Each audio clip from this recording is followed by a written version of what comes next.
Hare Krishna to all of you. आज का ये हमारा वीडियो भक्ति वीडियो होने वाला है, क्योंकि आज के ये हम वीडियो में जानेंगे कि कौन है नरसिम्हा भगवान जी और उनकी पूरी स्टोरी हम जानेंगे और कौन से भक्त को वे बचाने के लिए इस धरती पर प्रकट हुए थे, ये हम पूरी स्टोरी जानेंगे। लेकिन उसके पहले हम एक चीज जान लेते हैं कि जब जब इस धरती पे अधर्म बढ़ेगा तब तब भगवान विष्णु जी धरती पर प्रकट होंगे अलग अलग रूप में और अधर्म का नाश करके धर्म का विजेता करेंगे, धर्म को बचाएंगे। तो विष्णु जी के 10 रूप होते हैं और उसमें से चौथा रूप नरसिम्हा भगवान का है। तो चलिए अब हम नरसिम्हा भगवान जी के बारे में जानते हैं बिना देरी किए हुए। तो उससे पहले अब नरसिम्हा भगवान जी की जय। पद्म पुराण के उत्तराखंडा में नरसिम्हा अवतार का विस्तार है। नरसिम्हा भगवान धरती पे हिरण्यकशिपु का वध करने आए थे और अब हम जान लेते हिरण्यकशिपु कौन थे और उनका वध क्यों किया गया। तो स्टोरी शुरू होता है यहाँ से। वैकुंठ में विष्णु भगवान के 2 द्वारपाल हैं, जय विजय। वे दोनों आपस में ही बात कर रहे थे कि पूरे दिन भगवान विष्णु विश्राम करते रहते हैं, उनसे कोई भी युद्ध नहीं करता। तो क्यों ना सेवा पूर्वक भाव से वे सोचे कि क्यों ना उनके साथ बल युद्ध किया जाए, यानी अपना ताकत आजमाया जाए।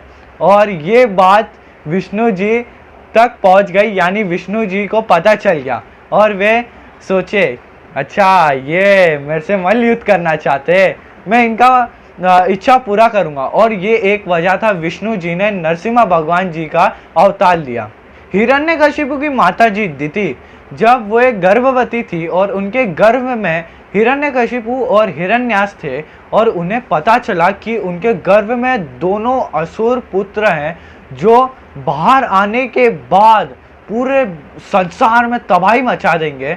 तो इस डर से वे उन्हें गर्भ से बाहर नहीं निकाली और 100 साल तक अपने गर्भ में हिरण्यकशिपु और हिरण्याक्ष को रखा। गर्भ में रहते हुए भी उनका असर पूरे संसार में दिखता था। कहा जाता है कि संसार की रोशनी चली गई थी और संसार में बहुत नेगेटिव थिंग होते थे। और इंद्रदेव जी के बीच में युद्ध शुरू था तो उसमें हिरण्याक्ष मारे गए और ये देख के हिरण्यकशिपु काफी क्रोध में आ गए और वे ठान लिए कि मैं विष्णु भगवान को युद्ध में पराजित कर दूंगा। और उन्हें पराजित विष्णु भगवान को वो युद्ध में पराजित करना इतना आसान नहीं था, तो उन्हें भी पता था कि मुझे काफ़ी बल चाहिए होगा। तो वो बल प्राप्त करने के लिए वे वन में गए और वन में जाके ब्रह्म भगवान का तपस्या किया और काफ़ी हजारों साल तक उनने तपस्या किया, इतना कि उनके आजू बाजू ने चींटियों ने पहाड़ बना लिया था। उनके आजू बाजू जंगल, आधा जंगल उग गया था। और जब उनकी तपस्या पूरी हुई तो ब्रह्म भगवान उनके सामने प्रकट हुए और पूछे कि तुम्हें क्या वरदान चाहिए। तो हिरण्यकशिपु ने बोला कि मुझे अमर होने का वरदान दे दीजिए। तो ब्रह्मा भगवान ने बोला ये प्रकृति का नियम है, मैं प्रकृति का नियम को नहीं बदल सकता, कोई और वरदान मांगो। ब्रह्मदेव से हिरण्यकशिपु ने कहा मुझे ऐसा वरदान दे दीजिए, ना मुझे कोई धरती पे, ना आसमान में, ना दिन में, ना रात में, ना घर के अंदर, ना घर के बाहर, ना कोई शस्त्र, ना कोई अस्त्र, ना कोई आपकी बनाई हुई सृष्टि में से, और ना ही कोई मुझे आपकी बनाई हुई 12 महीने में से मार सके।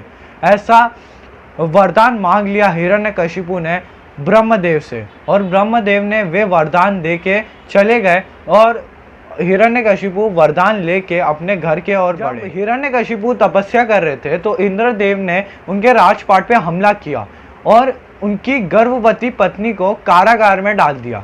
और वे गर्भवती थी, इस वजह से वे डर के वहां से भाग चली और सीधा पहुंची ऋषि नारद मुनि के आश्रम में और वहां पे उनका आदर सम्मान से पालन पोषण किया गया। वे वही नारद मुनि जो हमेशा गाया करते हैं श्रीमन नारायण नारायण नारायण। और वही ऋषि मुनि हर दिन वे गर्भवती हिरण्यकशिपु की पत्नी को रोज विष्णु जी की कथाएं सुनाते थे। और वे गर्भवती थी तो उनके पेट में पलने वाले प्रहलाद महाराज भी उनका कथा सुनते थे और वे कथा सुन सुन के बड़े हुए और फिर वे बहुत ही खूबसूरत बच्चे प्रहलाद महाराज जी को जन्म दी। और जब हिरण्यकशिपु ने प्रहलाद महाराज जी को आश्रम से वापस लाया और पूछा कि तुम्हारे गुरु जी ने तुम्हें आश्रम में क्या अच्छी बात सिखाई, तो प्रहलाद महाराज जी ने कहा, मुझे अब मेरे गुरु जी ने 9 प्रैक्टिस ऑफ डिवोशनल सर्विस सिखाया, जो थे श्रवणम, कीर्तनम, दास्यम, श्रमणम, पाद सेवनम, अर्चनम, वंदनम, आत्मनिवेदनम, शारण्यम। ये सब मेरे गुरुजी ने मुझे सिखाया। और ये सुन के काफ़ी ज़्यादा क्रोध में आ गए हिरण्यकशिपु, क्योंकि उनको ये वो एक्सेप्ट करे ही नहीं कि उनके बेटे विष्णु भगवान के डिवोटी है। उन्हें बहुत गुस्सा आया ये देख के कि वे विष्णु भगवान के डिवोटी है, और प्रहलाद महाराज जी बहुत बड़े डिवोटी थे विष्णु भगवान के। और हिरण्यकशिपु को ये पसंद नहीं था कि उनके बेटे प्रहलाद महाराज विष्णु भगवान की भक्ति करे, इसलिए वो बहुत ट्राई करते थे कि प्रहलाद महाराज जी को विष्णु भगवान की भक्ति से दूर रखे। और उनमें से एक एग्जाम्पल यही ले लीजिए कि आपको पता ही होगा होलिका का स्टोरी, नहीं पता है तो मैं बता देता हूँ कि वो एक बार हिरण्यकशिपु की बहन होलिका को एक बार बुलाए और कहे कि प्रहलाद महाराज जी को कि जाओ अपने बुआ की होलिका की गोदी में बैठ जाओ। और होलिका को वरदान था कि वो आग से जल नहीं पाएंगी। तो जब प्रहलाद महाराज जी गोदी में बैठे उनके होलिका के, और जब आग लगा तो होलिका जल गई, लेकिन प्रहलाद महाराज जी बच गए। और ये देख के हिरण्यकशिपु बहुत ही आश्चर्यचकित हो गया और गुस्से में भी आ गया। और तभी भी प्रहलाद महाराज जी लगातार भक्ति करते रहे, अटूट भक्ति थी उनकी, निस्वार्थ भाव भक्ति से। इस वजह से वो भगवान हमेशा उनको सपोर्ट करते रहे। और जो भी भक्ति अपने निस्वार्थ भाव से करता है उन्हें हमेशा भगवान अपने दिल के करीब रखते, और वैसे भी हमारे दिल में हमेशा भगवान। और एक दिन जब हिरण्यकशिपु और प्रहलाद महाराज दोनों जान आमने सामने, और हिरण्यकशिपु ने प्रहलाद महाराज जी से पूछ ही लिया, कहाँ है तुम्हारा भगवान, मुझे देखना है, बताओ कहाँ है। और प्रहलाद महाराज जी बड़े प्रेम से और निस्वार्थ भाव से कहे कि मेरे भगवान मेरे हृदय में, आपके हृदय में, सबके हृदय में बसते हैं, हर एक कण कण में मेरे भगवान हैं। तो फिर हिरण्यकशिपु बहुत ही क्रोध में आ गए और पूछे, क्या ये खंबे में तुम्हारा भगवान बसता है? तो फिर प्रहलाद महाराज जी बड़े प्रेम से कहे, जी हाँ, ये खंबे में भी मेरे भगवान बसते हैं। और फिर हिरण्यकशिपु बहुत आग बबूले हो गए और गदा उठा के फिर वो खंबे पे जब गदा चलाने गए, तब नरसिम्हा भगवान खंबा चीरते हुए, खंबा फाड़ते हुए बाहर निकले और दहाड़ते समय जो नरसिम्हा भगवान जी का जो रूप था, उनका कलर था गोल्डन येलो। और नरसिम्हा भगवान का रूप था आधा नर और आधा सिंह, इसीलिए नरसिम्हा भगवान का नाम पड़ा नरसिम्हा। फिर नरसिम्हा भगवान और हिरण्यकशिपु थोड़ी देर तक युद्ध किए। फिर नरसिम्हा भगवान प्रहलाद महाराज जी को बचाते हुए हिरण्यकशिपु को अपने लैब पे यानी जांग पे लेटाते हुए कहे, जांग पे लेटा दिए। और हिरण्यकशिपु ने हंसते हुए कहा, आप मुझे मार नहीं सकते। नरसिम्हा भगवान ने पूछे क्यों? तो हिरण्यकशिपु ने कहा, मुझे ब्रह्मदेव से वरदान मिला है, मुझे कोई ना दिन में मार सकता है ना रात में। नरसिम्हा भगवान ने कहा, देखो शाम हो रहा है। तो हिरण्यकशिपु ने कहा कि ना मुझे कोई घर के अंदर मार सकता है ना घर के बाहर। नरसिम्हा भगवान ने कहा, मैं तुम्हें देखो चौखट पे मार रहा हूँ। फिर हिरण्यकशिपु ने कहा, ना मुझे कोई 12 महीनों में से कोई भी महीने में नहीं मार सकता है, यानी कि जनवरी से लेकर दिसंबर के कोई भी महीने में हिरण्यकशिपु को नहीं मार सकता है। तो भगवान ने जवाब दिया कि ये 13वां महीना है, यानी जिसको हम अधिक मास से जाने जाते हैं, उस महीने में हिरण्यकशिपु का वध हुआ था। और फिर लास्ट में हिरण्यकशिपु कहता है कि मुझे कोई भी अस्त्र शस्त्र नहीं मार सकता। तो नरसिम्हा भगवान कहते हैं, मैं तुम्हें अस्त्र शस्त्र से नहीं मारूंगा, मैं तुम्हें अपने नाखूनों से मारूंगा। और ऐसे नाखून उनके पेट में डालते हुए उनका पेट पूरा चीर दिए।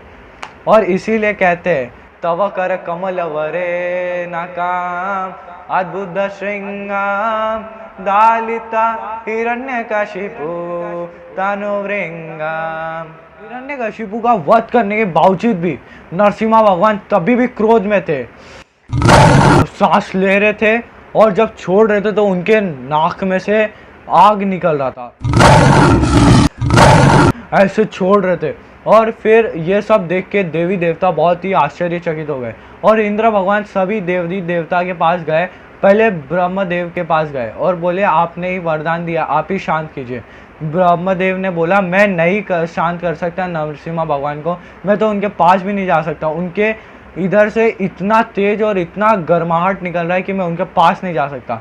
और ऐसे ही सभी देवी देवता मना कर दिए। यहाँ तक कि माता लक्ष्मी उनके पास भी इंद्र भगवान गए और कहे कि आपके तो ये स्वामी, आप जाइए, आपसे ये मान जाएंगे। और लक्ष्मी जी कहती हैं कि मैं भी पहली बार विष्णु भगवान का ऐसा रूप देख रही हूँ। और आखिर में सभी देवी देवता मना करते थे। फिर पीछे से एक आवाज़ आता है मैं जाऊँगा, और गणपति बप्पा मोरया, गणपति बप्पा पीछे खड़े रहते हैं छोटे से और कहते हैं कि मैं जाऊँगा। तो गणपति सभी देवी देवता हंसने लगते कि गणपति भगवान इतने छोटे से जाएंगे और इतने बड़े नरसिम्हा भगवान जी को शांत करेंगे। तो सब मना करते आप मत जाइए। तो गणपति बप्पा बोलते हैं कि नहीं मैं जाऊंगा, और छोटे से मूषक पे सवार होके गणपति बप्पा नरसिम्हा भगवान की तरफ जाते। तो जब जाते तो नरसिम्हा भगवान सांस लेते और जब छोड़ते तो गणपति बाबा बहुत दूर जाके एकदम कोने में गिर जाते, मूषक अलग जगह और गणपति बप्पा जी अलग जगह। और फिर आखिर में ब्रह्मदेव बोलते हैं सभी देवी देवता से कि हम प्रहलाद महाराज जी के पास जाते हैं, क्योंकि उन्हीं के वजह से विष्णु भगवान ने नरसिम्हा अवतार धारण किया, ऐसा अवतार लिया है। तो चलिए उन्हीं के पास जाते, उनको मनाते। तो प्रहलाद महाराज के पास जाते और कहते कि आप नरसिम्हा भगवान को शांत कीजिए। और ये सुनते ही प्रहलाद महाराज जी नरसिम्हा भगवान को दंडवत प्रणाम किए और उनके स्पर्श से ही नरसिम्हा भगवान जी का क्रोध शांत हो गया। और वो नरसिम्हा भगवान जी वे प्रहलाद महाराज जी को गोदी में उठा के अपने हृदय से चिपका लिए और उन्हें चाटने लगे, जैसे कि अपने एक सिंह अपने बच्चे को कैसे चाटता है, वैसे ही नरसिम्हा भगवान प्रहलाद महाराज जी को चाटने लगे, उनके ऊपर अपना चेहरा रगड़ने लगे। पूरा अच्छे मतलब पूरा प्रेम दिखा रहे थे प्रहलाद महाराज जी को। और वहाँ पे एक भक्त और भगवान का प्रेम देखने को मिला, प्रहलाद महाराज जी और नरसिम्हा भगवान का। और एक पिता जैसे अपने बच्चे को प्यार करता है, वैसे नरसिम्हा भगवान प्रहलाद महाराज जी को प्यार कर रहे थे। और वो दृश्य अनमोल दृश्य था। इसीलिए हर एक भक्त के हृदय में भगवान बसते, सबके हृदय में भगवान बसते, और हर एक भक्त के पीछे भगवान हमेशा रहते हैं। कहीं भी कठिनाई आती है तो भगवान कोई भी रूप धारण करने के लिए तैयार है। हमेशा भक्ति करनी चाहिए, भगवान के शरण में रहना चाहिए, भगवान का सेवा करना चाहिए, वो भी हमेशा निस्वार्थ भाव से। यहीं पे समाप्त होता है नरसिम्हा भगवान की स्टोरी। और अब हम अगले वीडियो में डिस्कस करेंगे नरसिम्हा कवचम के बेनिफिट के बारे में। इसके लिए आपको सब्सक्राइब करना पड़ेगा ताकि आपके पास नरसिम्हा कवचम का वीडियो फटाक से आ जाए, सबसे पहले आपके पास पहुंचे। तो ये नीचे रेड कलर का बटन आपको दिख रहा है सब्सक्राइब का, इसे दबा दीजिए, बेल आइकन ऑल कर दीजिए। और मेरा ये स्टोरी पसंद आया तो लाइक कर दीजिए, कमेंट सेक्शन में ज़रूर बताना कि आपको स्टोरी कैसा लगा। Hare Krishna to all of you. अब हम मिलेंगे नेक्स्ट वीडियो में।